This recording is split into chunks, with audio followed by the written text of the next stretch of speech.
花开花落自有时，缘去缘来总有因。大家好，欢迎收听《翠花的秘密》。出门逛街，我看中一个2000出头的金坠子，掏出手机正准备付钱，儿子着急忙慌地拦住我：“妈妈，你不要浪费钱，你不赚钱，不知道赚钱的辛苦。”听见儿子的话，导购连忙低下头，装作没听见。而我一阵沉默，低头看着跟在身边的儿子，他的眼神中满是谴责，仿佛我买下这枚金坠子就是十恶不赦。我问他：“小翔，谁跟你说妈妈不赚钱？”我的儿子周子祥理直气壮地挺了挺胸脯，反驳我：“这还用说吗？爸爸每天起早贪黑，你在家里躺着什么都不用干。”我气得血液阵阵翻涌。我和儿子他爸周成结婚10年，周子祥今年9岁。在他出生之后，为了照顾他更方便，我辞掉了原有的工作，改行做自媒体。幸亏有前辈指点，加上我勤奋，薪资很快从一开始的分文没有，变成月入1万，称不上富裕，但实现了经济自由。如今落在自己亲生的儿子嘴里，却变成了躺在家里什么都不用干。我越想越气，转身干脆利落地用手机付了钱，让导购给我把金坠子包起来。身后儿子直接炸了：“妈，你怎么不听劝呢？这金坠子对咱们家里一点用都没有，一定要花钱买吗？你真虚荣！”听到最后4个字，我在导购震惊的注视下，忍无可忍，一巴掌呼了过去。啪！清脆的响声直接把周子祥打懵了。“妈，你居然敢打我！”他哇哇大哭，我的心随着他掉下了眼泪一阵一阵地抽着。换做之前，我可能立刻哄他，可他刚才刺耳的话一直萦绕在我耳边不散。我烦躁莫名。这么多年，我省吃俭用，送完儿子去学校，我每天都要打扫卫生，还要忙自己的工作。夫妻俩的薪资，周成用来供房贷和车贷，而我挣的钱则用来日常花销。谁都有付出，结果在自己最疼的儿子眼里，花自己的钱买个金坠子就成了虚荣，简直不可理喻。看着周子祥还在哇哇大哭，我提起包装袋转身就走。周子祥愣住，也许是没想到我居然不哄他，一阵抽噎中，还是怯懦地跟上我的步伐。我余光瞥他，发现他时不时用一种怨恨的目光盯着我，心头不禁发凉。这还是我疼爱的那个儿子吗？当天晚上，周成回来之后，才刚到客厅，他就被周子祥拉到一边嘀嘀咕咕。我猜测他要告状，果不其然，周成坐在沙发上，满脸心疼地劝我：“小翔只是个孩子，你怎么能当众打他，伤他自尊心？”没等我反驳，他又接着说：“再说了，那2000多的金坠子买回来有什么用？咱儿子说的也没错。”我冷笑，站起身，从茶几下面的抽屉里找出一堆发票，丢在了周成面前。“你看看这些发票，家庭影院、游戏机、钓鱼竿，哪个不是你买的？当时你说你喜欢，我没阻止你，怎么现在我花自己的钱买个金坠子，你就看不下去了？周成，做人别太双标。”我逻辑清晰，又有证据在旁，周成根本说不出话来，他只能无奈地嘀咕，说2句还不行，怎么这么斤斤计较？我像是听到了天大的笑话，毫不留情地对他：“我斤斤计较？我要真是这样的人，就不会一边用工资补贴家用，一边打扫卫生。怎么，你每天下班吃的饭是凭空变出来的？家里这么干净是田螺姑娘给打扫的？你儿子的作业是大仙托梦教他的？在这个家，你上班挣钱，花钱就没错。我上班挣钱，还要带孩子和做家务，花2000块钱，我就成罪人了。周成嘴唇蠕动了几下，看得出来，他想反驳，但是我句句都是实话，他根本反驳不了。就在这时，儿子周子祥从房间跑出来，气冲冲地和他爸站在一起，用手指着我：“妈妈，你实在是太过分了！爸爸上一天班回来已经很辛苦了，你不做饭也就算了，凭什么还要指责爸爸？”周成在旁边不吭声，但却是满脸默认的样子。如果说一开始我只是认为孩子的教育出了问题，只要加以教导，也能纠正过来，现在我看着周子祥和周成那副如出一辙的面孔，深深地意识到，这完全不是教育的问题，这他丫的是基因的问题。他过得太顺了，和他爹周成一样，上学了有人送，放学了有饭吃，晚上辅导作业有人教，好像这些都是我该付出的一样。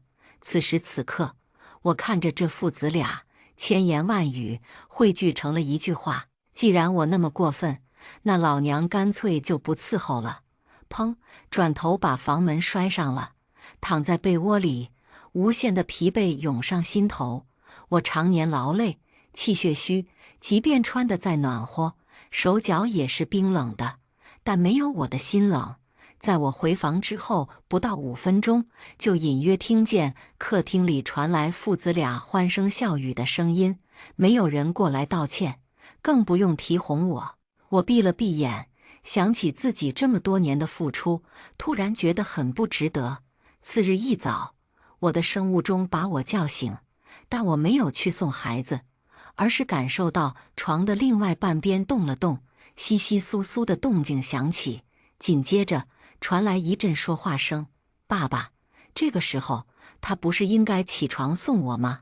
他心眼小，和你斗气呢，那怎么办？他不送，爸爸送你，咱不和他一般见识。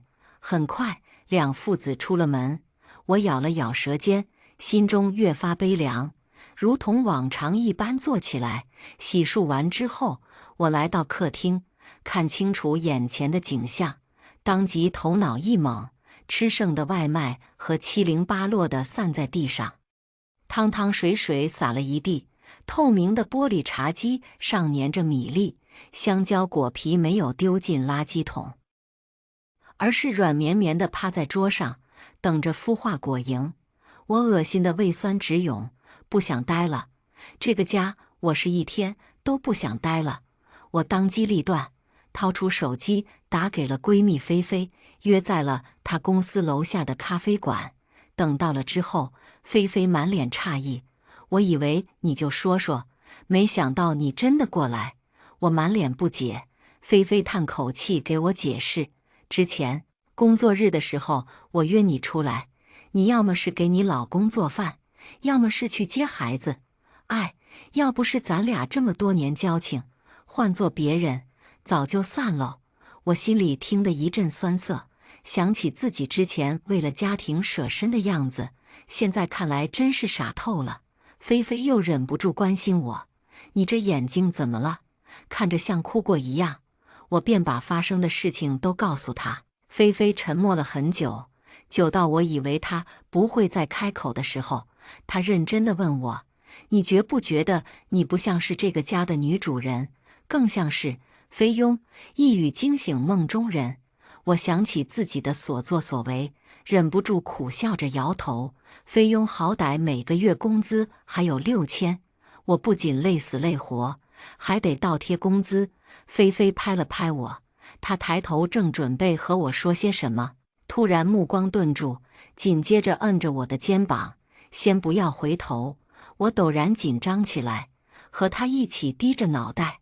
等过了将近1分钟，才恢复正常。菲菲的脸色很白，同时咬牙切齿，像是看见了什么极为憎恶的人。我顺着她的目光转头看，咚，像是当头棒喝，一下子愣在了原地。和我结婚10年的丈夫周成，坐在咖啡馆的另外一处角落，怀里还贴着一个妆容精致的女人。他们动作那么亲昵，甚至旁若无人地亲吻起来。我愣住了，甚至在那一瞬间，我生出了一种错觉，自己只是在做一场噩梦。可等菲菲握住了我冰凉的手，我才反应过来，这不是梦，这是现实。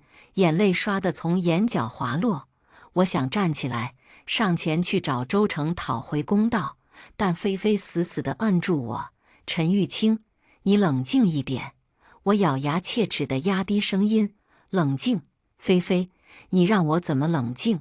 我跟他结婚10年，为他付出了这么多，他就这么对我，我恨不得现在上前挠花周成的脸，质问他，我们这么多年究竟算什么？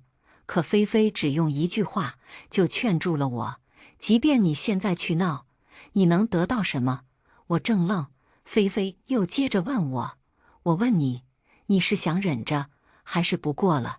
我余光瞥见周成和那女人仍在亲吻，内心直犯恶心，又想起这么多年的婚姻。一开始和周成结婚的时候，我没少被婆婆搓磨，教出的儿子又是这德行。如今周成出轨，我对和他的婚姻生活不再抱有任何期望，于是我恶狠狠地开口，忍个屁，再忍我就要成忍者神龟了。菲菲点点头，好，我刚刚还在想，周成都过分到这种地步了，你要是还继续忍着，为了我的乳腺，都不能和你继续做朋友。既然你选择撕破脸，要记住3点：第一，婚后房贷和车贷都是周成在还，你的薪资用来日常开销。如果离婚，他去银行一拉流水就能证明自己的付出，你却没办法作证。我相信你那狗屁儿子也不会帮你，所以你必须紧紧抓住周成出轨的证据，并且尽可能全面。我攥紧拳头，回想起当初周成信誓旦旦地告诉我，房贷和车贷的压力太大，他不愿意让我承担。现在想想，从那个时候，他可能就在下套了。呸，狗男人！第二，做好你的本职工作，但隐瞒你的收入。可以的话，收款最好是让信任的人替你去收，不要经过你的手。我倒没想这么深，如今菲菲提醒，我才想起自己不仅要离婚，更要守好自己挣的钱。第三，也是最重要的一点，虽然周子祥和周成站一边对付你，但从血缘上来说，他毕竟是你儿子。离婚之后，孩子归谁？如果说前2个建议我都可以毫不犹豫地点头答应，最后一个问题让我犯了难。周子祥是我怀胎10月生下来的，孕吐的难受，分娩的痛苦，让我下意识将自己的命运和他贴在一起。如果父母离婚，孩子是最无辜的，而跟谁会直接导致孩子在成长过程中的性格养成。虽然我气愤周子祥那么跟我说，但是血缘上的联系让我很难割舍下他。我该怎么抉择？菲菲看出了我的犹豫，让我回去好好想一想，再做决定。而就在我走出咖啡馆的时候，接到了周子祥班主任的电话。子祥妈妈，你现在方便来一趟学校吗？周子祥的班主任黄老师是一位可爱的圆脸姑娘，虽然教学经历并没有那么丰厚，但胜在耐心和负责。如今，她给我倒了一杯温开水，随后坐下，开始谈论起今天把我叫到学校来的目的。子祥妈妈，这是子祥昨天晚上的作业。我按照他的提醒翻开一看，一片空白。难道昨天晚上周成就没有提醒周子祥要写作业吗？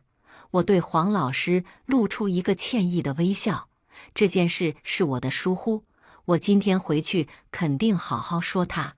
黄老师叹口气，又拿出了一个作文本，推到我面前，翻开到了某一页。这并不是我让您来的目的，这是上一周让孩子们留下的周记。子祥妈妈，您知道他写的这些吗？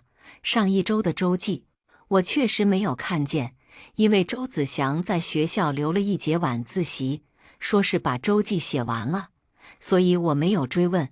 如今听见黄老师这么一说，我翻开作文本，有些好奇他究竟写了什么，可没想到越看越心惊。我讨厌我的妈妈，如果她消失就好了，这样爸爸就能和娇娇阿姨在一起了。娇娇阿姨对我可好了，天天让我打游戏机，不像妈妈就知道催我写作业。不过爸爸说了，娇娇阿姨的事不让我告诉妈妈。他说妈妈不会挣钱，但是脾气大，说了肯定要吵架，烦死了。我怎么会有一个这么讨厌的妈妈？随着一字一句的念下去，我的手不住的发抖。我想，我现在的脸色比鬼还苍白。黄老师看向我的眼神中半是同情，半是无奈。他劝说道：“子祥妈妈，我不知道你们家庭内部发生了什么矛盾，但如果可以的话，希望家长可以处理好大人之间的事情。当然，子祥妈妈，您是我见过最负责，也最有包容心的家长，希望您生活顺利。”作为一名老师，他没有办法准确地知道我的家庭闹剧，但同作为女性，她默默给予了我支持和鼓励，我很感激。黄老师，这件事情我会好好想一想怎么解决，但希望您先别和子祥还有他爸爸提起这件事。黄老师点点头。等到了放学的时候，我已经在校门口的奶茶店失魂落魄地坐了3个小时。这3个小时里，我将工作上传，紧接着开始思索自己接下来的打算。丈夫出轨，儿子离心，我的人生真的那么失败吗？怎么是你来接我？爸爸呢？我不要你来接我。恍惚中，我听见周子祥的声音，低头一看，即便我拉着他的手往车上走，他也满脸写满了拒绝。爸爸答应过今天下午带我去打游戏机的。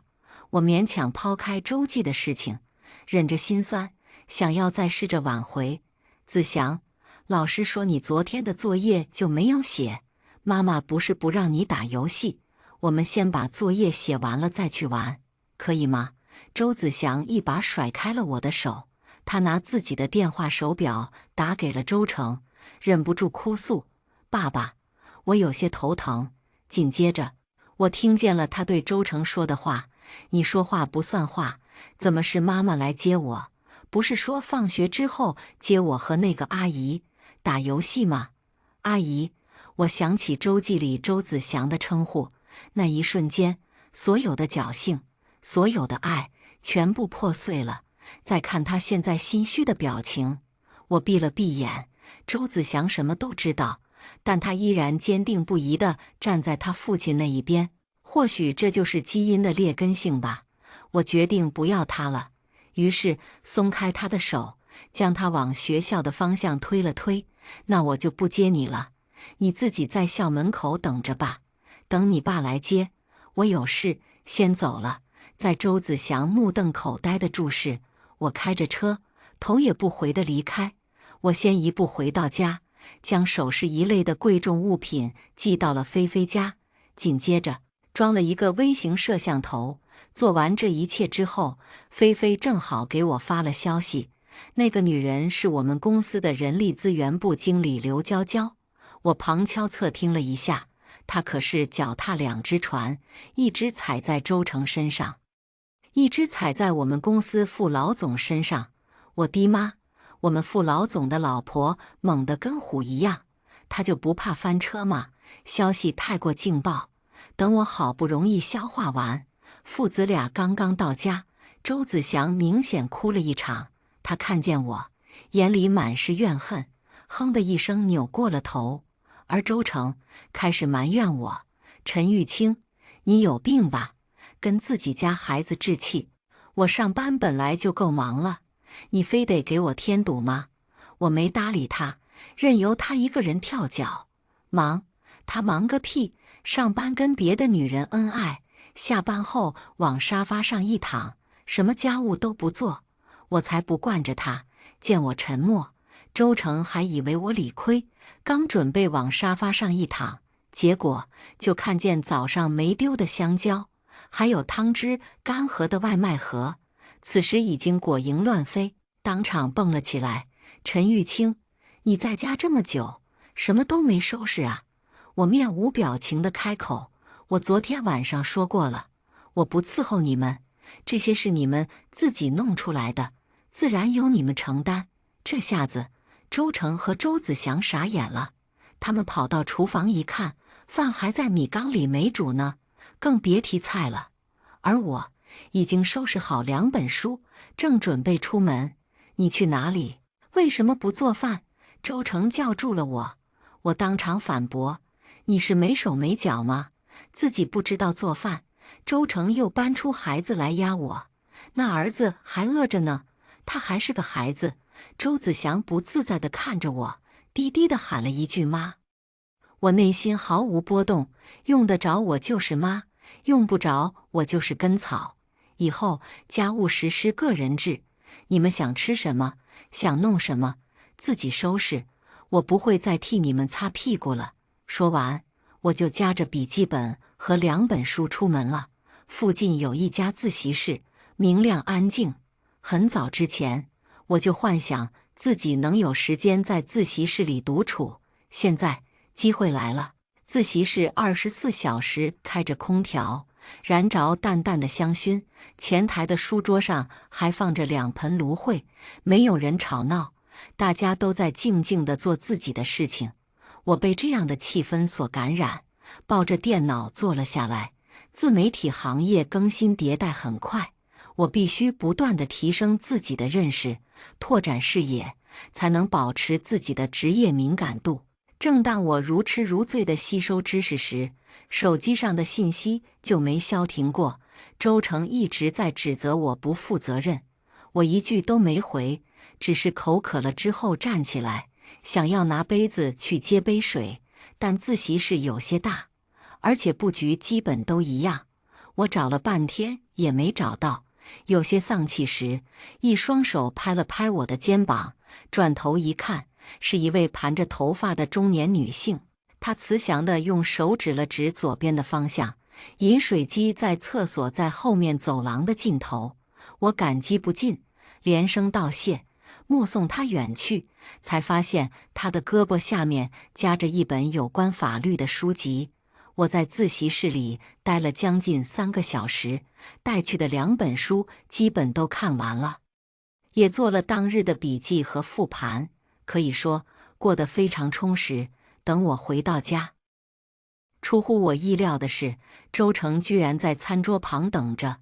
他用手指了一下桌上的外卖，理直气壮地说：我和儿子不像你那么没有良心，还给你留了晚饭。我定睛一看，发现那完全不叫晚饭，那叫泔水。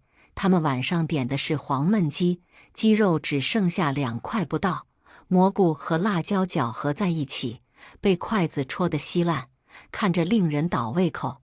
我当即冷笑：周成，少在那儿给我假惺惺，不就是想找个人给你收拾烂摊子吗？我告诉你，没门！周成的脸色变得很难看，但我知道他的真面目，已经懒得和他虚以委蛇了，直接转身离开。当天晚上，他没有再进主卧，而是搬去了书房。不仅如此，他和周子祥没有再和我说一句话，甚至把我当空气一样的无视，似乎是想逼我主动低头。可他们不知道，是我先把他们彻底无视掉了。而我的反击远不止于此。接下来整整1周，我说到做到，把我的家务和2人严格分开。早上，我给自己做了香喷喷的早饭，而周成只能送饿着肚子的周子祥去上学。白天，我把自己脏衣服洗完晾晒之后，不出意外，在脏衣篓里看见了周成和周子祥的衣服。这么多年，周成没有洗过1套衣服，周子祥就更别提了。他们甚至连洗衣机都不怎么会用，于是只好将脏衣服都丢进脏衣篓里，等着我去收拾。同时还闻到了一阵臭味。客厅里地上干涸的汁水被擦掉了，虽然不怎么干净，外卖盒也尽数丢掉，而垃圾桶里则卷着周子祥的一套上衣，上面沾着的正是地上的污渍。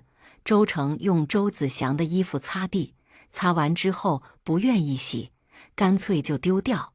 我也当没看见，把自己个人的一切都处理好之后，抱着书去了自习室。现在我是自习室的常客，在短短1周里，我读完了之前自己攒了很久的书，还看了好几部纪录片。我将这些知识转化为视频输出，发到自己的个人账号上，得到了一致的好评，自然广告费用就更高了。但这些我都让菲菲替我对接，钱自然也没有转到我的账户上，又收了一笔广告费。我将自己做的便当拿出来吃，自习室的非静音区域也不时有人低声讨论。余光瞥见，之前曾经帮助我指路的中年大姐坐在一旁，正低声接听着手机。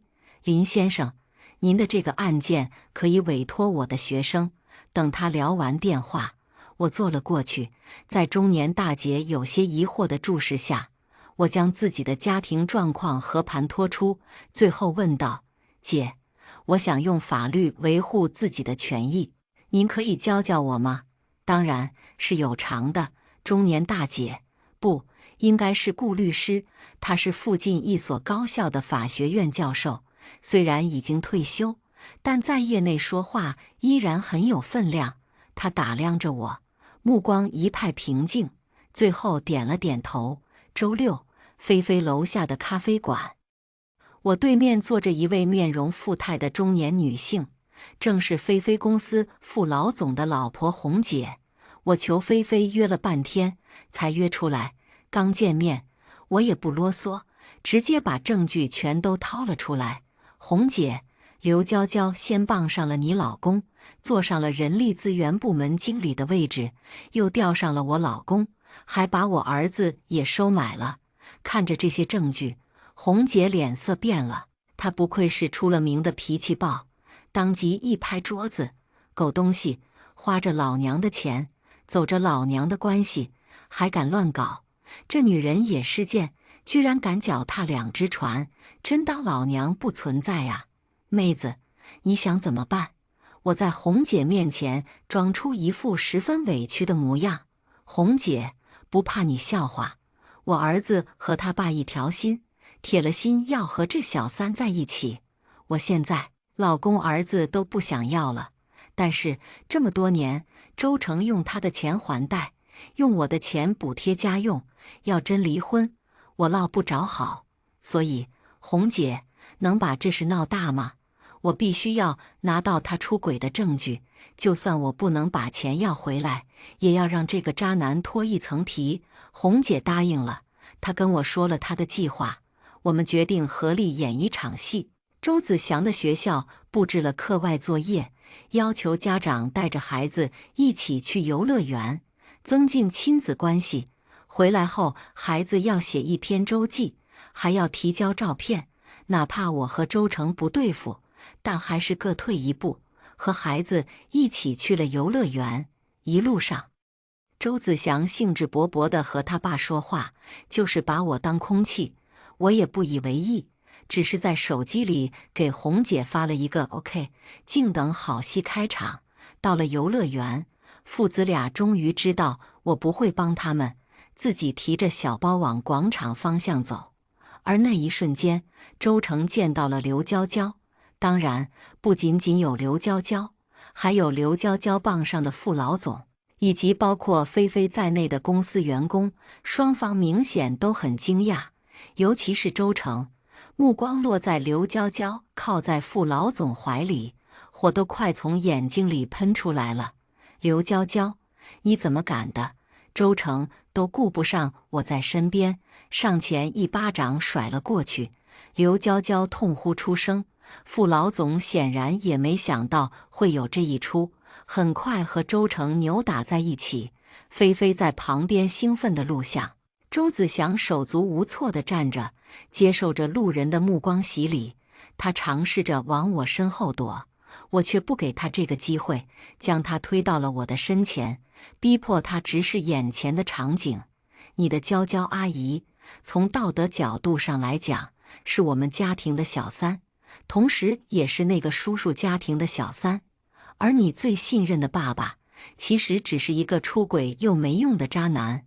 周子祥的世界塌了，他攥紧拳头，站在原地，硬着头皮反驳：“不是的，根本不是你说的那样。”我没有再理他，因为眼前发生的并不是我所期待的重头戏。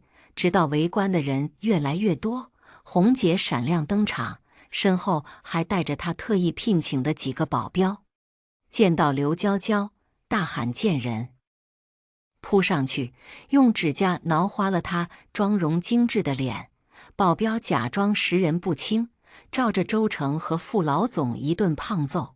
有好事的路人用手机拍下来，发到网上。这一回，几人算是彻底出了名。事情闹这么大，周围一圈的朋友都知道周成出轨，出轨的还是别人用过的小三。他嫌丢脸，傅老总被红姐打成了猪头之后，又被火速踢出了公司，要求离婚。刘娇娇自然也待不下去，但她需要钱。菲菲跟我估计，刘娇娇年纪其实和我相仿，但之所以保养的和小姑娘一样，花在医美上的费用数不胜数，可能在外面有负债，所以她只能继续纠缠周成。我对他们二人的感情纠纷已经不感兴趣了，直接把离婚提上了日程。当我将协议书拍在周成面前，让他尽快签字时，周成不愿意，这自然在我的意料之中。因为离婚协议书上，我要求分走双方共同财产的80%，包括现在住的这套房。周成又不傻，他当然不会同意，所以我很快起诉离婚。周成说：“陈玉清，你一定要赶尽杀绝吗？我和你10年的婚姻，连最后一点体面你也不愿意给我，我觉得这是个笑话。”周成，说话之前，请先摸一摸自己的良心，究竟是谁违背了10年的忠诚，先找了小三？但凡你有顾念过我的感受，你也不至于像现在这样这么狼狈。关于孩子的抚养权，我没打算争。周子祥的性格随了你一样的白眼狼，我并不打算带着他继续生活。周子祥就在旁边，闻言冲我扮了个鬼脸：“臭女人，你要是和我爸爸离婚，我才不要跟着你呢，我要跟着爸爸。”周成欲言又止，并不像周子祥想象中的那样爽快地把自己搂入怀里。我知道他在顾虑什么，无非就是他还想跟刘娇娇继续生活，但又被我分走了财产，不想再养一个拖油瓶。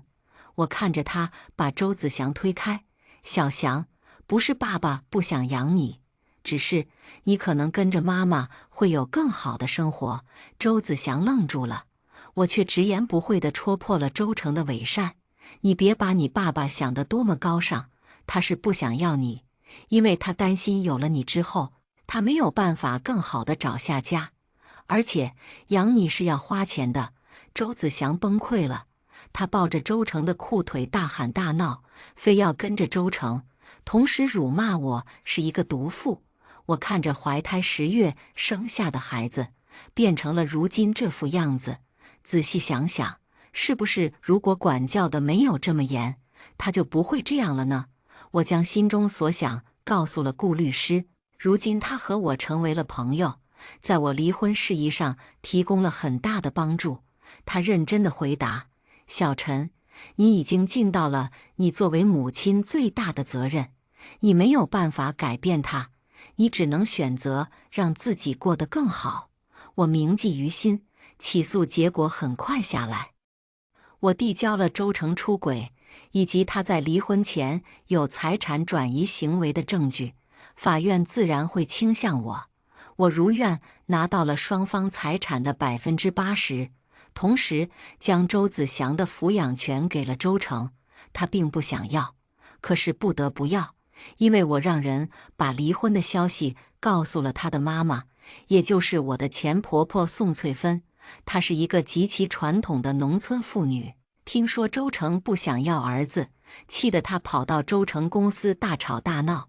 她说：“你糊涂呀，那可是我的亲孙子。”周成不想顺她的意，可宋翠芬不知道从哪里知道了刘娇娇的存在，怀疑是她从中挑唆，直接上门和对方大闹。刘娇娇被迫和周成分手，没有人愿意再继续陪她温柔小意。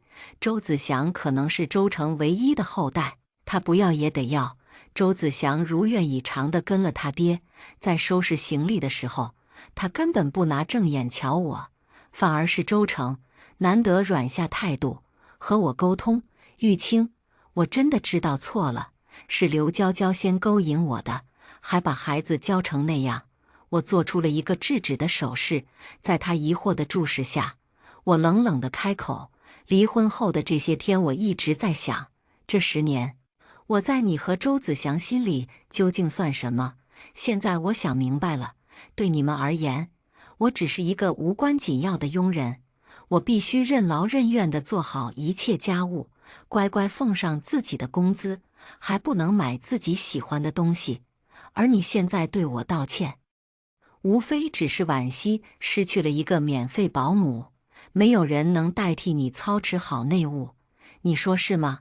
周成被我说中了心事，恼羞成怒，再不愿意搭理我。他们很快从我的房子里搬了出去，而我没有多少犹豫，转头把房子卖掉，在离菲菲家近的地段购置了一套小公寓。这套小公寓靠近地铁，坐个2站下车就能到我之前待过的自习室。白天菲菲去上班，我则抱着电脑去自习室工作。自从离婚之后，我把自己在婚姻中遭遇的一切写成了小说，一经发表，引发了无数已婚妇女的共鸣，甚至还有不少女大学生，粉丝数量蹭蹭地往上涨，我的薪资自然也随之上了一个等级。不仅如此，我还和顾律师约定，专门为他做一类单人访谈的专栏，目的是为了向广大女性科普法律知识，让她们在婚姻中尽可能保护自己。晚上，我和菲菲一起吃饭，她很快从爸妈家搬出来，和我住在一起。我们租金平摊，家务平摊，日子过得也有滋有味。再一次听到周成和周子祥的消息，已经是半年后了。意料之中，并不是什么好事。平时生活中那些琐碎的会让人厌烦的事情都已经被我解决掉了，所以父子两只负责吃吃玩玩，关系当然很好。而现在周成没有办法一边操持内务，一边上班，满心怨气。周子祥一直娇生惯养的，也并不听话。当生活重任压下来，同样好吃懒做的父子矛盾开始升级了。父子俩的关系也从一开始的互相理解，变成了彼此都不顺眼，但他们的地位并不平等。于是周成对周子祥进行了单方面的暴力，最后被学校的老师发现身上有多处淤青，无奈之下只好报警。警方找到我的时候，我刚好谈下了一家新的广告商，正好顺路经过，便去了一趟。这一回，周子祥见到我，哇哇大哭。他说：“妈妈，爸爸对我一点都不好，他是个大坏人，求求你把我接走吧，我不想跟他一起住了。”我面无表情地听着他把周成说的十恶不赦，一如当初他在周成面前告我状。我推开了他，在警方的注视之下，和蔼可亲地说道：“我没有任何照顾你的经验，而且当时是你哭着喊着要跟你爸的，这说明你爸对你很好。你怎么能在背地里骂你爸呢？抚养费我会照常打给你爸，你要好好听你爸爸的话。”说完，不顾周子祥的哭闹，我径直离开。冷风中，我头脑清醒，他曾是我怀胎10月生下的骨血，我也曾尽心尽力地培养，希望可以将他教导成一个正直勇敢的孩子，但他做不到。他基因里的劣根性让他天然地选择了站在父权的那一边，享受着我给他带来的红利，鄙夷着我的存在。当我看清楚这一点，我便不会再心软。余下的时光，我会去提升自己，爱自己。这些是是非非已经是往事了。下面我们来听第二个故事。开成，你快点出来帮我看下电脑，刚刚突然死机了，怎么也打不开了。我对着卫生间里的老公喊话，他让我等一下，但事情很紧急。我是一家幼儿园的院长，最近幼儿园的工作重心是给大班的孩子确认幼升小信息。刚刚负责办理确认的同事电话给我说，信息确认平台有问题，原来密码进不去了。修改密码的原始信息在我这里，需要我登录重新确认下，事关孩子们报名，这是耽误不得。我直奔老公书房，决定用下他的电脑，先把密码修改掉再说。我坐在电脑桌旁，发现他的电脑正好开着，但眼前的页面让我如雷轰顶。此刻大开着的是网页版微信对话：老公，儿子想去滑雪，你安排一下吧。好，暑假我来安排。儿子想和你视频，你现在方便吗？告诉宝贝儿子，等我一下，我马上打过来。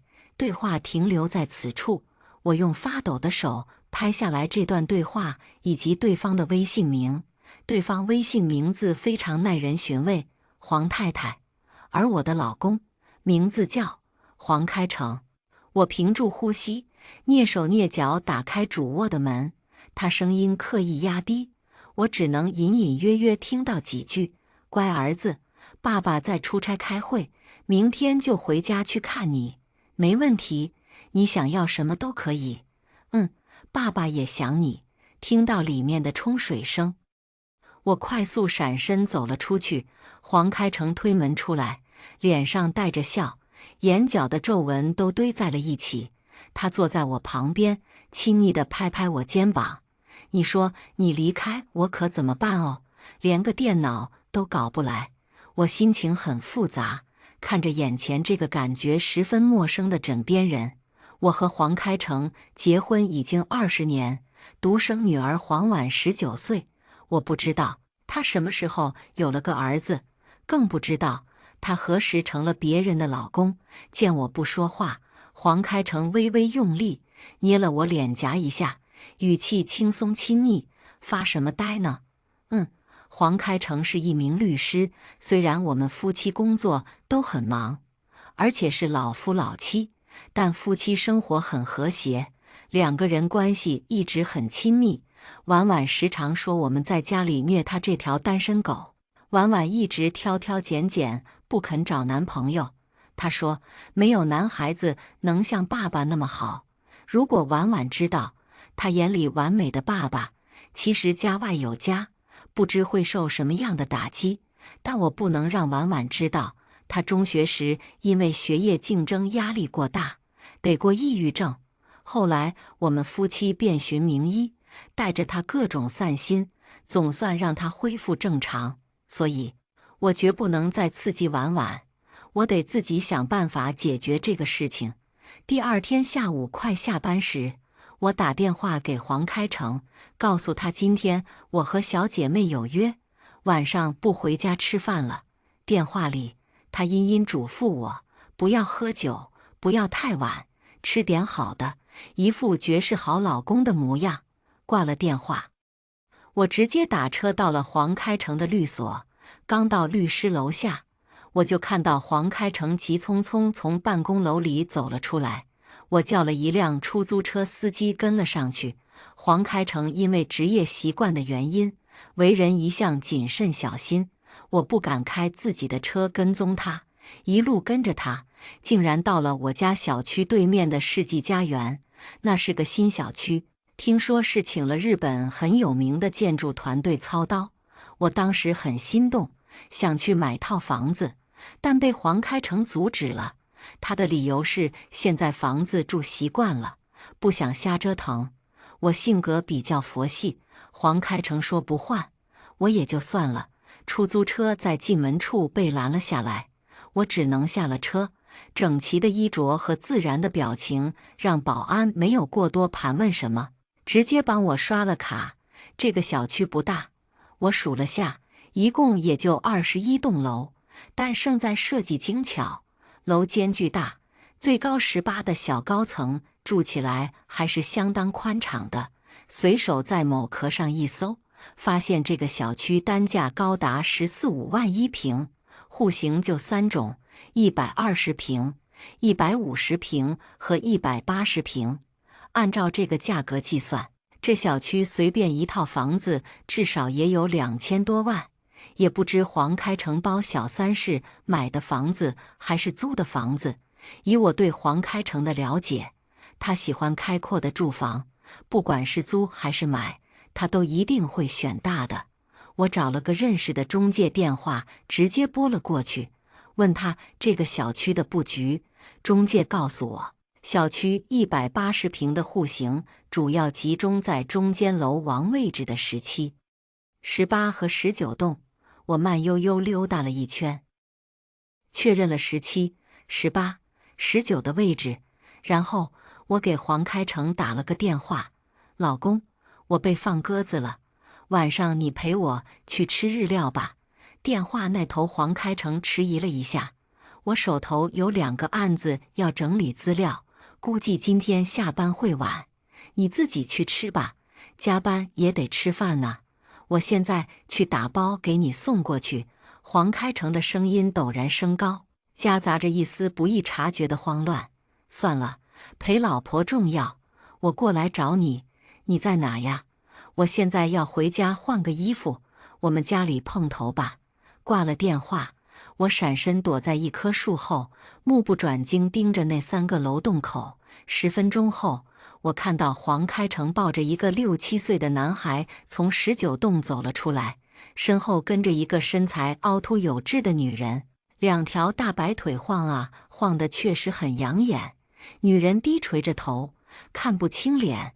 黄开成对着男孩的脸用力亲了2口，转头将孩子交给了身后的女人。女人此刻才抬起头，我惊呆了。这个女人我见过，她的儿子在我的幼儿园上学。我虽然不具体带班，但每天站在幼儿园大门口迎接孩子们，所以对每个孩子都有印象。我对这个妈妈印象尤其深刻，是因为她每次出现都满身贵气。虽然我们幼儿园是本市有名的私立双语幼儿园，很多孩子的家庭条件都非常不错，但像她那样每天背着各式爱马仕送娃的妈还是不多，所以我对她印象颇深。看着黄开成无比自然地和那个女人吻别，我的指甲不自觉地掐入掌心。黄开成果然是艺高人胆大，不但把家外家安置在我们家对面，还敢把他和小3生的儿子放在我工作的幼儿园里，他真的是欺人太甚。我努力压抑着自己心里的愤怒，目送着黄开成开着车子缓缓驶出小区。10分钟后，我接到了黄开成的电话，说他已经到家了。我强打起精神回了家。黄开成体贴地接我的包，问我怎么脸色不好看，是不是不舒服。我看着这个和我同床共枕了20年的男人，直愣愣问了他一句：“你会做对不起我的事吗？”黄开成神色镇定，没有丝毫慌乱。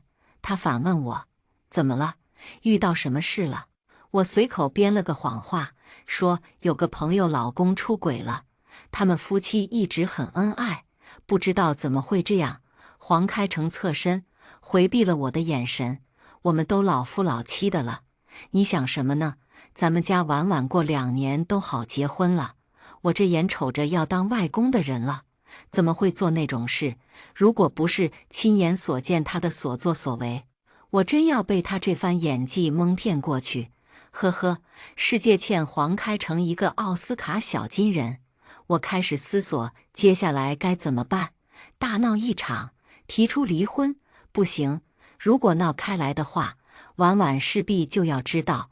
婉婉好不容易精神状态才稳定，我不能再刺激她，闹上门去打小三也不妥。如果黄开成只是包个小三，还好说，但现在的问题是黄开成和小三已经有了孩子，还是个男孩。想到婆婆对孙子的渴望，我不敢确保，如果我闹开了，黄家会不会联合起来，把我和婉婉扫地出门。我翻来覆去想了好久，最终还是决定要离婚。但黄开成是律师，如果直接撕破脸离婚，我占不到半分便宜。离婚这事只能徐徐图之。第二天上班，我早早站在学校门口，热情和每一位小朋友打招呼。等那个女人带着儿子出现时，我笑眯眯上前帮小男孩整理一下衣领。男孩非常激动地道谢：“谢谢玉老师。”我摸摸他额头，让他赶紧进教室。女人满面笑容，对着我各种恭维。我嘴里应付着他，眼睛却瞥向了他背的包，驼色 Lindy。我装作不在意地说了一句：“包包不错，蛮配你的。”女人立马接话：“玉校长觉得好看吗？老公送我的。”我还嫌有点老气呢，不是很喜欢。说话间，他不停打量我的脸色，我装作看不到，扭头继续和其他家长寒暄。女人则在一旁喋喋不休：“好在便宜，也就10几万，随便背背吧。”如果我不知道她的身份，此刻女人这话，我只会觉得她对方在炫耀自己优渥的经济条件。但如今我知道了她的身份，却是按捺不住的怒火。她这是在赤裸裸的在向我挑衅。你花着我老公的钱，背着我老公买的包，还在我这个原配面前炫耀一个包不过10几万。等那个女人扭扭哒哒远去了，我转头去问旁边的助理刘家：“这是几班的家长？”刘家神色有些不屑：“大3班黄小龙的妈妈。”方老师告诉我，这个妈很爱炫耀出风头，不过孩子还算乖。我抬头看了眼大3班的教室，回到办公室，我翻出了黄小龙的个人档案，资料上只留了妈妈的信息。妈妈叫孟雨，职业是全职太太。我还看到黄小龙登记的家庭住址并不是世纪佳缘，而是黄开成当年的拆迁房。黄开成果然是早有预谋。我特意绕到大3班，拍下来小朋友们认真上课的样子，然后把黄小龙单独截出来。截图时，我仔细端详了一下，别说，和黄开成真的还蛮像。当天幼儿园放学时，我站在2楼办公室窗台处，用手机拍下来孟雨的照片。第二天下午，我借着外出办事的机会，到了黄开成的律所。黄开成不在，坐在黄开成办公室里。我给他打电话，告诉他我正好顺便过来，想约他吃晚饭。电话里他告诉我，今天开庭，晚点联系我。挂断电话，我信步走了出去。茶水间里，我看到保洁员萍姐手里拿着几袋零食，正在拆开摆放。萍姐在黄开成律所已经做了10多年了。我上前和她打招呼，她态度恭敬：“玉校长，您来了，要不要喝咖啡？我帮您泡一杯。”我笑着说好。等咖啡时，我随意地和她聊天：“萍姐，你小孙子几岁了？是不是要读幼儿园了？”听到我问话，萍姐的眉头立马皱成了一团。我们外地打工的，没户口没房子，我儿子去问了，人家幼儿园不肯收，是吗？私立幼儿园有些不看户口和房子的，你要么去问问呀。萍姐脸长得通红：“玉校长您开玩笑，您那种私立幼儿园1个月上万块，我们这种人家哪里读得起？”我表示认同，我那里确实蛮贵的，不过我认识一个每月只要1500的私立幼儿园，就是比较热门，难得进，要帮你问问吗？萍姐激动起来：“如果您肯帮忙，那就太好了。”说完，她又红着脸问：“玉校长，找人办事要花很多钱吧？”我摇摇头：“不要钱，那家校长我蛮熟，打个招呼就可以。”萍姐立马碎碎念着谢我：“您和黄律师都是好人，您肯帮我，谢谢哦。”我脸色微微变冷，貌似不经意地问了句：“黄律师平日里很忙吧？”萍姐，你有没有见过其他女人来找他呀？萍姐明显怔住，她不敢抬头看我，垂着头，喃喃说着不知道。我把提前写好的手机号码塞给她，如果你想起了什么，可以联系我。你小孙子的读书我可以帮忙解决，你儿媳妇也可以一起跟过去。幼儿园新生开班，需要招聘卫生阿姨，月薪4、5千有的。转身后，我加重语气对他说：“我们是互相帮忙，你可以认真想想。”是的，我选择了找保洁阿姨帮我收集资料，这是我想了很久。黄开成是律所高级合伙人，就算他的风流韵事其他同事知道，也不会有人为了讨好我而背叛他。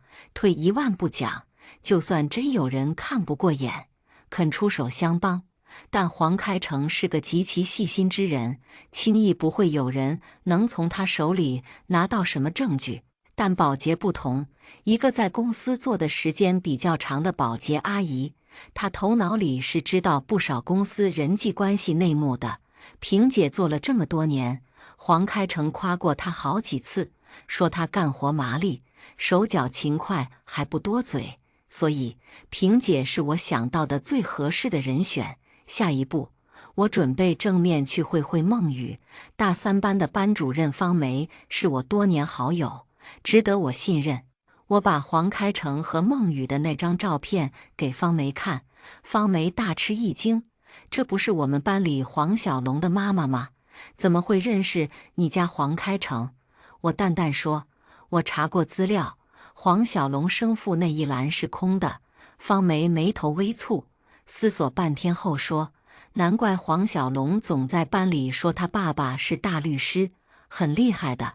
我从没往黄开成身上想过，毕竟你们夫妻一直那么恩爱。”说完，他后知后觉，歉意看着我：“丽丽，我不是那个意思。”我摇摇头，表示不介意，同时告诉他：“我想去见见这个孟雨。”方梅心领神会，立马掏出手机给孟雨打电话：“小龙妈妈，我们幼儿园有安排家访，您今天方便吗？”方梅开了免提，孟雨甜腻腻的声音传了过来：“方老师，幼儿园从没有过这样的安排，怎么突然家访？”小龙妈妈：“是这样的，我们大班马上要毕业了，老师要了解一下每个小朋友幼升小的情况。”“哦，那您不用来了，我们小龙准备去读民办外国语小学。”方梅微愣，没料到孟雨回绝得如此痛快，还好方梅反应也够快。“哦，我们还需要采集家长信息，另外小龙在幼儿园的表现也想和您聊一下。”孟雨停顿了一会：“那好吧，我一会把地址发给您。”说完又追加一句：“几位老师过来。”听到问话，方梅忍不住抬头去看我，我冲她点点头。方梅立刻回话：“白老师有事情，玉校长会陪我一起。”我以为孟雨听到是我去以后会拒绝，谁知道她不但没拒绝，反而非常积极，甚至连回答的声音都不觉高亢了几分。“玉校长要大驾光临啊，那欢迎欢迎，我在家等2位。”这下连方梅都听出了孟雨的不对劲。挂了电话，方梅迟疑地说：“黄律师看着不像那种人啊，会不会搞错了？”我冷笑：“知人知面不知心。”方梅没再多说。很快我们到了孟雨家，看得出孟雨隆重打扮了一番，精致的妆容，合体的连衣裙，我注意到她连拖鞋都是爱马仕的。更令我比较吃惊的是房间的布置，装修几乎和我现在住的房子一模一样，全都是黄开成最爱的老派红木家具，甚至茶台的摆放位置都一样。我能感觉自己心跳加快，身体发抖。方梅去过多次我们家，当然也察觉到了。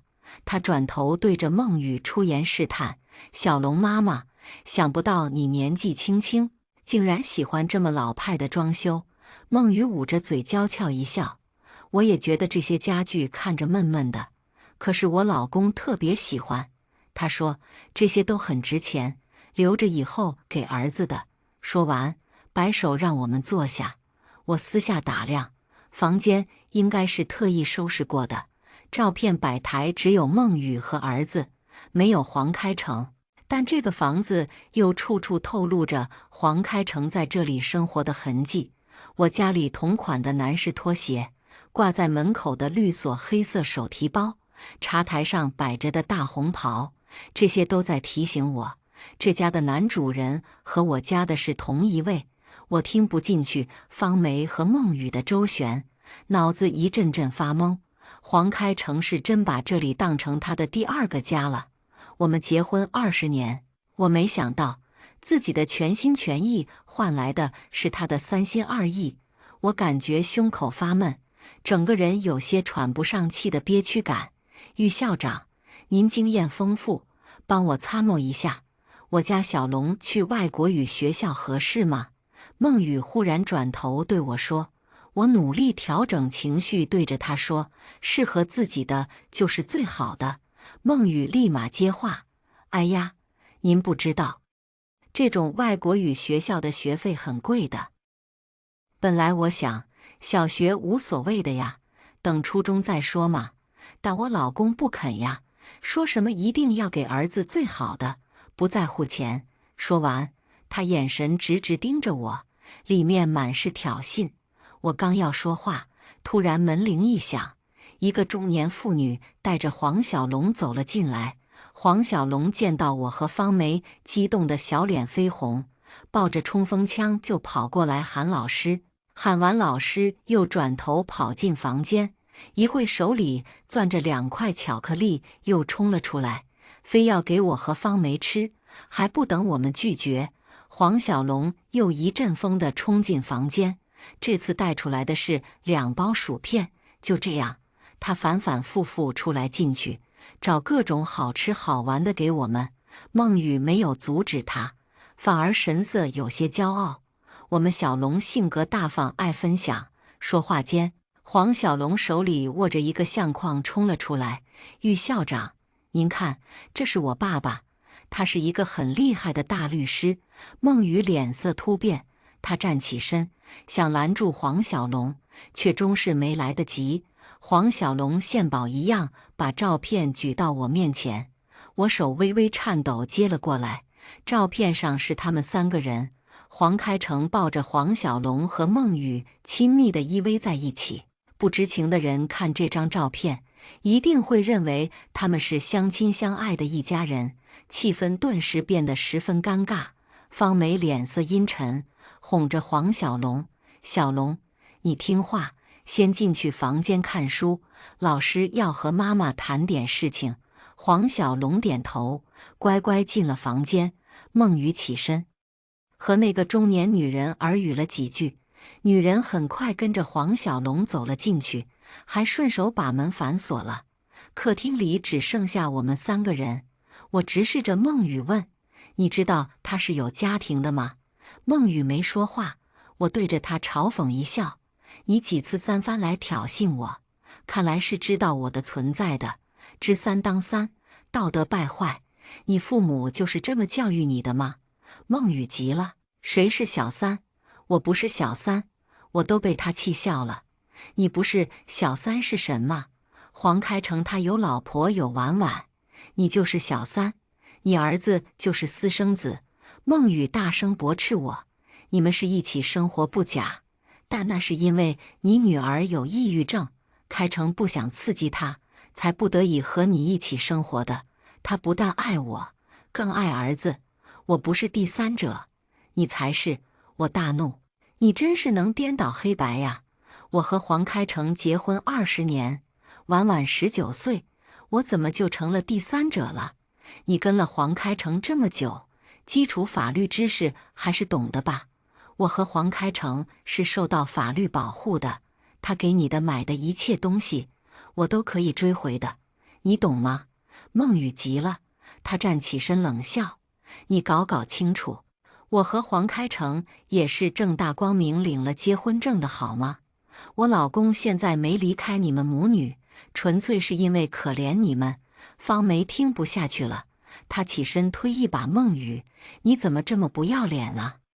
玉丽和黄开成多少年的夫妻了，亲戚朋友都知道的。”孟雨被推恼了，她反手就给了方梅一巴掌：“你算个什么东西？是玉丽养的狗吗？你什么都不知道，鬼叫神麻！”眼见方梅被打，我心中怒火中烧，也起身上前给了孟雨一巴掌。如此嚣张跋扈，肆无忌惮，谁给你的勇气？黄开成吗？孟雨被我一巴掌打懵了，他用不敢置信的眼神看着我。等醒过神来，他眼神变得疯狂，他捂着被我打红的半边脸，转头冲进了卧室。不大功夫，他手里握着一本红色结婚证跑了出来，对着我大声吼道：“给你看！我是黄开成明媒正娶的老婆，我儿子不是私生子，搞清楚，你才是那个小三好吗？”我接过那个本子，不屑地翻了2下，看你长了一副聪明面孔，不想却这么笨，一张外面摊贩做的假结婚证也能骗你这么多年。呵呵，孟雨对着我冷笑：“不如我带着身份证、结婚证，咱们一起去民政局查查。我这个结婚证到底是不是真的？”见他态度如此笃定，我不由迟疑起来。我认真翻了翻手中的结婚证，没看出什么问题。我起了疑心，难道这结婚证是真的？但我很快否认了自己这个荒唐的想法。黄开成这些年确实混得还算不错，但他也绝无这么通天的本事，同时和2个人结婚。我心下认定是黄开成演技好，不但骗了我，还骗了这个孟雨。孟雨见我迟迟不说话，神色得意起来：“现在知道了吧？我老公早就甩了你了，就是同情你那个神经病女儿罢了。婉婉是我的心头肉。”听到孟雨骂她神经病，我再也无法勉强自己维持所谓文明和冷静。我一把拉踩住孟雨的头发：“你敢骂我婉婉，你才是个神经病！”孟雨奋力挣扎着，不时用脚去踢我。方梅见状也扑上来，用力抱住孟雨。被方梅牢牢抱住的孟雨完全没了反手之力，被我狠狠打了几巴掌。孟雨不停咒骂我，说我是个老妖婆，说黄开成早就不爱我了，还说黄开成确实和他结婚了。听到他反复说结婚的事情，我再也按捺不住，拉着他衣领，要他和我一起去民政局验证真伪。一脸狼狈的孟雨毫不胆怯，抓起手包就跟着我出了门。民政局的工作人员拿着孟雨的身份证和结婚证认真核验后，告诉我们结婚证是真的，黄开成和孟雨是合法夫妻。我如遭雷劈，愣在当场。怎么可能？如果他的结婚证是真的，那我的呢？我和黄开成结婚这么多年，婉婉都已经成年了，难道我们的结婚证是假的？我再也顾不上孟雨，出了民政局大门就直奔家里。我翻箱倒柜，想找出我和黄开成的结婚证，却发现到处都找不到。冷汗从额角不断渗出，我强迫自己冷静下来，慢慢回想。突然，我瞄到了保险柜里的房产证，脑子一闪，我想了起来，10年前，我娘家和黄开成家里同时拆迁。根据当时的拆迁政策，我和黄开成作为夫妻，同属一个家庭，只能享受1次拆迁补偿。得知这个政策后，我开始认真对比，到底户口放在哪边能够享受更多拆迁优惠？黄开成却神神秘秘告诉我，他有办法可以让我们家享受2次拆迁补偿。我很诧异，问他有什么办法。他告诉我，假离婚，我的户口从黄家迁走，迁回娘家，这样两边都不耽误。我当时非常抗拒这个提议，我告诉黄开成，我宁可少分一套房子，也绝不愿意做这种政策擦边球的事情。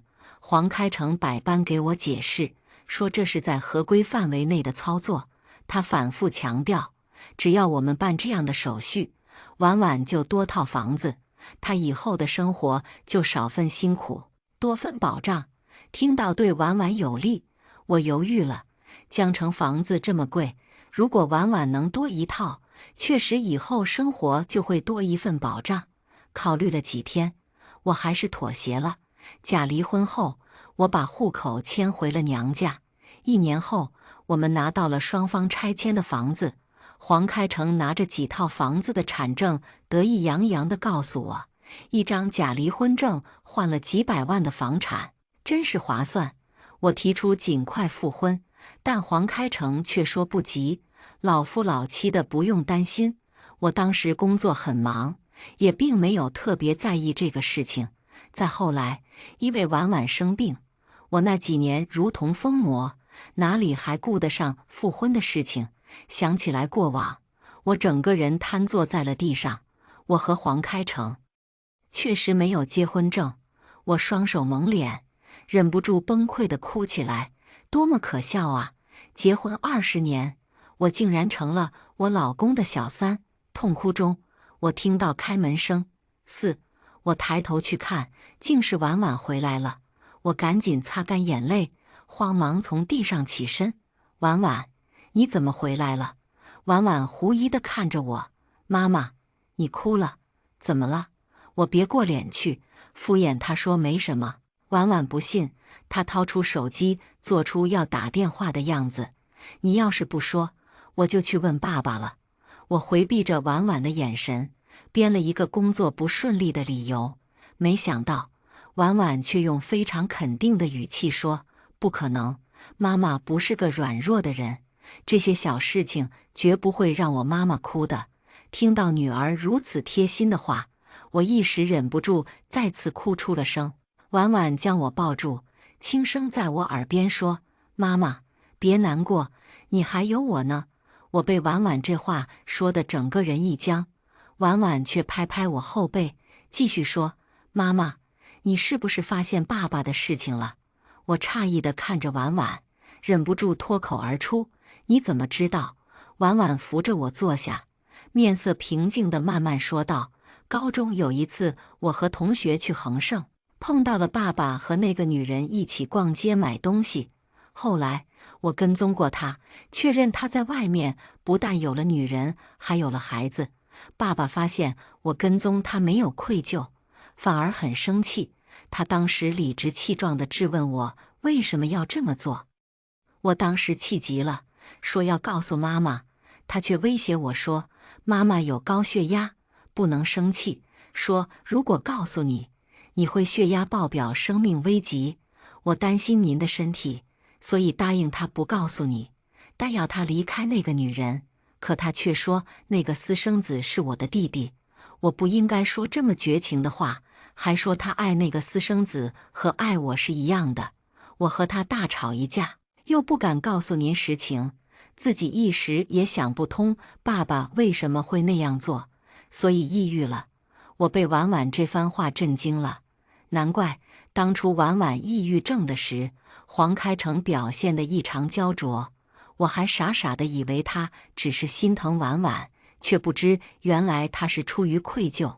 难怪婉婉自从高中后对黄开成越来越淡漠，我还以为是他抑郁症导致的性格变化，原来婉婉早就对他心生厌恶。难怪黄开成经常小心翼翼问我婉婉最近有没有和我谈心，我还以为他是关心女儿，却不知他原来是担心婉婉会和我说什么。我看着婉婉一脸淡漠的样子，忍不住抱住她，傻孩子，你为什么不告诉妈妈呀？这些不该你承受的。婉婉反手搂住我，妈妈，你一定要好好的、健康的陪在我身边。转脸又对着我正色问：妈妈，你想和他离婚吗？我愣住，好一会才苦笑着说：我们都不需要离婚，我和你爸压根没有结婚证。这下轮到婉婉用震惊的眼神来看我，我只好把今天的事情和她说了一遍。婉婉皱着眉头半天没说话，过了一会，她又问：妈妈，你想和他复婚吗？我不解地看着她，她目光坚定，神色如常。如果你想和他复婚，我有办法。对于导致我抑郁症，他一直很愧疚，所以只要我装作抑郁症发作的样子，提出来要你们复婚，他肯定会答应的。我忍不住一阵心酸。我的婉婉才19岁，却因为撞破父亲出轨导致抑郁，又因为要保护妈妈而一个人承受了一切。我怎么可能为了这样一个伤害婉婉和我的男人而复婚呢？我坚定地摇摇头。婉婉闻言，神色放松下来。我就担心您放不下他呢，您不愿意复婚，我就放心了。妈妈，您和他分开吧。我摇摇头，不行，他伤害了你，算计了我，我不能这么轻易放过他。婉婉还要说什么，突然门锁一转，我们母女同时向门口看去，是黄开成，他神色有些狼狈，看得出是匆忙赶回来的，目光扫过我和婉婉，他迟疑着开口：婉婉怎么回来了？婉婉没搭理他，自顾坐在沙发上。黄开成略显尴尬，他搓搓手说想和我单独谈一下。婉婉却忽然情绪大爆发：谈什么？谈离婚吗？我告诉你们，你们要是敢离婚，我就自杀。看到婉婉情绪如此激烈，黄开成明显慌了，连连保证绝对不会离婚。我却有些发懵。婉婉已经知道了事情的始末，怎么还会说这种话？难道她抑郁症突然发作了？我赶紧上前抱住婉婉，拍着她后背安抚她。她靠在我耳边轻轻说：妈妈，别怕，我故意的。当天晚上，婉婉借口情绪不好，要我陪睡。母女俩在床上脸贴脸交流了想法和计划。第二天，趁着婉婉不在，黄开成忐忑地问我有什么想法。我先是声泪俱下地数落了他一番，然后说婉婉情绪不稳定，为了不刺激婉婉，我暂时不追究她出轨的事情。黄开成大喜，他絮絮叨叨和我解释，我并不是真的想和孟雨结婚，当时也是为了给小龙上户口，没办法。你放心，在我心里，你才是我太太，这点永远不会变。我擦擦泪问他：好，那你现在马上和那个女人离婚？黄开成犹豫了，小龙马上要入学了，一些资料需要父亲的信息，要么等他入学的事情办完。我立马接话：好，我答应你，但为了你的私生子，这么多年你都在委屈婉婉，你得做出补偿。黄开成似乎没料到我竟然答应了，他很高兴，赶紧说应该的，问我想要什么样的补偿。我让他自己去问婉婉。晚上等婉婉回家，黄开成问他想要点什么，婉婉当即说自己准备以后去美国读书，想提前去美国考察下买一套房子。黄开成听后有些愣住，他应该没想到婉婉竟然会提出要房子的要求。在他看来，婉婉还是个小孩子，也是就要个包包，买条裙子就能搞定。黄开成讪笑着找了个蹩脚的借口，说不舍得婉婉出国。婉婉瞥他一眼，说自己出国的计划早就做好了，是不可能改变的。黄开成又提出疫情最好不要出国。婉婉神色带了点鄙夷，现在打了疫苗，提出申请还是可以出去的。另外，看房初期并不需要我本人前去，只要找房产经纪人在网上带看就可以了。黄开成还想说些什么，婉婉却不耐烦地说：“您要不舍得，趁早别来问我。您问了，我也说了，又推三阻四得。您是不是不舍得给我买呀？”黄开成看看婉婉，赶紧说：“怎么会呢？爸爸最爱你的，哪里会不舍得给你买？这样，你先看好爸爸给你准备钱。”婉婉却继续说：“您打算给我多少钱呢？您说个数，我也好照这个标准去找房子。”黄开成拍着胸脯保证：“宝贝，婉婉喜欢就好，爸爸一定尽力。”婉婉上前抱住黄开成胳膊，笑着说：“谢谢爸爸，我就知道爸爸还是爱我的。为了帮婉婉买房，我特意联系了远在美国的向纯。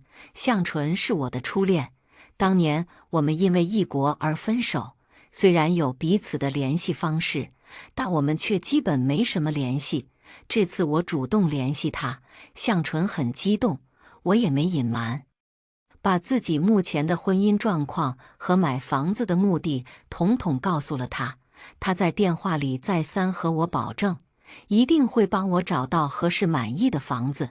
挂了向纯电话，我接着就接到了萍姐的电话。萍姐答应和我合作，我给了她一支录音笔，一切都按照我和婉婉的计划进行中。婉婉自己在Zillow上各种搜索到了几套价格户型都满意的房子，然后委托向纯去实地探看。向纯一如既往的靠谱，很快从中筛选出了几套合适的房子。婉婉直接说要那套最贵的，最贵的是一套独栋别墅，价格是560万美金，按照即时汇率，这套房子到手差不多要4000万人民币。虽然这些年黄开成确实赚了不少钱，但4000万多万现金，我也基本确认他是拿不出来的。果然，当晚上婉婉兴致勃勃给他看房子的时候，黄开成的神色透着无限的尴尬。他小心翼翼问婉婉：“这套房子是不是也太贵了点？”婉婉兴致不减：“爸爸，我想过了，以后可以接你和妈妈一起过去。如果你们不习惯，我们将来卖掉，也是一笔投资，不会亏的。”黄开成面色迟疑，婉婉却语气自然：“这套房子在当地属于很好的学区房，以后弟弟过去也方便。”黄开成神色激动起来。婉婉从小学习好，本科是在交大读的经济，这也是黄开成为什么一直愿意对婉婉陪着小心的原因。他这个人最喜欢强调经济成本和回报，在婉婉身上费了这么多心思的黄开成，也一直盼望得到婉婉的回报。所以听到婉婉这么说，他咬咬牙接话：“婉婉如此懂事，爸爸一定全力支持你。”婉婉亲昵地挽住黄开成的胳膊：“爸爸，您和妈妈是要陪我一起去美国的，等弟弟大点，也接过去读书，所以房子一定要买大点，舒服点。”黄开成点点头，表示赞同。等婉婉走开，黄开成和我商量，想卖掉一套我名下的房产凑钱。我心里冷笑，面上不显，只皱着眉头和他分析：我名下就2套房子，一套是我们现在住的，这个肯定不好卖的，还有一套是当年拆迁分的，现在是我小舅舅一家在住，这套倒是可以的。这样，我去商量下，让小舅舅他们搬走。黄开成一愣：“那套房子为什么你小舅舅在住啊？”我眉毛一挑：“小舅舅他们家拆迁，暂时住在我那里过渡。小舅舅是一家上市公司的商务负责人，在他的帮忙下，黄开成律所多年来都是他们集团的法律顾问。光这一项业务，黄开成每年都稳收100万。我笃定黄开成不敢开口要小舅舅搬家。果然，他蹙着眉头说：“算了，不要让小舅舅搬了，我再想想办法。”我装作不经意地说：“当年你家拆迁那套房子，现在也值个1000万了，不如卖了那套。”黄开成丢下一句：“再说吧。”起身回了房间。没几天，婉婉带回来一份美国名校交换生通知。黄开成非常惊喜，连声说要庆祝一下。婉婉趁机再次提出买房子的事，希望尽快敲定。我在一旁帮腔：“女儿难得和你开口的，虽然贵了点，但我们就一个女儿，不给她又给谁呢？”我和婉婉你一言我一语，逼着黄开成当场掏出银行卡，顺便表态我会尽快想办法凑齐。婉婉笑着一把夺过卡说：“我要亲自保存。”黄开成讷讷说：“金额太大，还是他来保存。”婉婉却蹦蹦跳跳拿着卡起了身，撅着嘴说自己大了不会有问题。但我没想到黄开成竟然提出要一起去美国买房。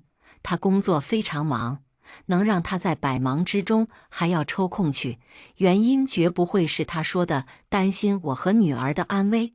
我猜他更多应该是想写上自己的名字。我不动声色，暗中联系了萍姐。萍姐第二天带着内容满满的录音笔给了我，我从头到尾仔细听了下来。黄开成曾承诺淮安路的拆迁房送给孟雨，现在他想出售房产，理由是要拓展海外市场，还说等美国市场稳定了，要接孟雨母子过去。孟雨对他很是信任，答应了下来。那套拆迁房位置好，还带学区属性，在如今学区超级热门的江城，房子分分钟就卖掉了。黄开成拿着七拼八凑的3000多万来找我商量，希望不够的部分我能想办法。我答应了，然后还主动提出一家3口的机票我来订。黄开成很开心。在快要启程去美国的时候，我着急地找到黄开成，打开股票账户给他看。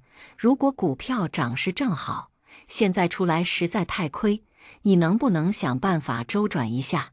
等这波涨势过去，我股票出来就还给人家。黄开成开始不愿意，劝我见好就收。我却告诉他，这是小舅舅给的内部消息，让我持有到月底再出手，一定会大赚一笔。小舅舅人脉广，之前也曾给过消息，让我股票赚到了钱。黄开成对此坚信不疑。在我再三保证下，黄开成答应想办法。我拿到萍姐的录音笔，听到了黄开成忽悠孟雨，说自己要全力拓展海外市场，目前资金紧张，问孟雨要他的存款。孟雨提了很多条件，黄开成全都一一说好，最后还告诉孟雨，自己一把年纪还这么拼，都是为了儿子和他。在我们准备启程去美国的前2天，黄开成终于把钱全部凑齐。启程前1天，孟雨来幼儿园接黄小龙。孟雨来时，恰逢方梅背对着大门在接我电话。好，你放心，幼儿园的事我都会关照好的。婉婉那么争气，黄律师一定特高兴吧？你们一家3口去美国是好事啊。你别牵挂那么多，幼儿园有我呢。方梅打完电话，转头看着脸色发黑的孟雨，装作惊吓的样子，结结巴巴说：“小龙妈妈，你什么时候来的？”孟雨一言不发，领着孩子扭头走了。很快，我就接到了孟雨的电话：“你们要一起去美国。”站在2楼，我远远望着站在幼儿园门口的孟雨，语气自然地说：“是啊。”孟雨声音陡然激动：“你别想挑拨我们夫妻关系，我老公去美国是办正事，要开新律所的，怎么可能带着你这个黄脸婆？”我意味深长地笑了：“哦，你要不信也没关系，明天上午11点半的航班，你来机场看看不就明白了。”孟雨还是有几分心机的。当天黄开成回来时，吹着口哨，心情美妙。连声感叹婉婉有出息，自己的辛苦没浪费。看来孟雨非常沉得住气，没有和他吵闹。第二天上午排队安检时，孟雨突然冲了出来，他上前猛地给了黄开成一巴掌。黄开成，你个骗子！你不是说你去美国是开律所吗？你背着我带他们母女去美国干嘛？你是不是想甩了我们母子？黄开成被打懵了，但他很快回过神来，一把推开孟雨，怒斥他：“你发什么疯？我去美国是办正事。”孟雨揪住他衣服不放：“办什么正事？要带着前妻孩子一起去？”这话一出，周围的人纷纷用异样的目光看着我们几个人。婉婉大步上前，一把推开孟雨：“谁是前妻？你个小三！”孟雨刚要争辩，被黄开成啪啪2巴掌打得闭了嘴。“警告你哈，不准你当着我女儿的面胡说八道！”这2巴掌把孟雨彻底打恼了，他拼命撕扯着黄开成的衣服，不停追问黄开成带我们母女去美国干嘛。婉婉神色不屑地说：“我要去美国读书，爸爸带我去买房子，怎么还要经过你同意不成？”孟雨一听这话，彻底发了疯：“黄开成，你个大骗子！你骗我卖了房子，掏空积蓄，竟然是要给你女儿买房。那我和儿子呢？你是不想管了吗？”婉婉一派天真的接话：“不会呀，爸爸说以后会接弟弟一起过去，我们会照顾好弟弟的。”孟雨放声大哭：“你个王八蛋，竟然还想夺走我儿子！我和你拼了！”眼看飞机起飞的时间就要到了，孟雨却死死抓住黄开成的衣服不肯松手，大有同归于尽的架势。黄开成想要暴力甩开他，旁边立马有热心男士上前：“先生，你如果动手，我要报警的。”婉婉在一旁急得跳脚：“爸爸，时间要来不及了！”被孟雨缠得精疲力尽的黄开成无奈地摆摆手说：“你们先过去，我过几天再说。”我和婉婉并肩从容走进了安检处，身后传来孟雨的哀嚎和黄开成的怒吼。房子买得很顺利，向纯全程陪伴，提供了很多建议和帮助。办完这一切，返回之前，向纯支支吾吾对我表白，他说自己已经离婚好多年，希望有重新追我的机会。我没吱声，婉婉却很高兴：“向叔叔，我妈妈以后要陪我一起来这里读书的，你要把握机会哦。”听到婉婉的鼓励，向纯拍着胸脯保证：“一定抓住机会，给我幸福。”我抬头看向前方，人呢，总要往前看的。今天的故事到这里就结束了。过去终将会过去，但故事已然成故事。您的点赞和订阅就是我更新的动力，期待您给出任何建议。我们下个故事不见不散。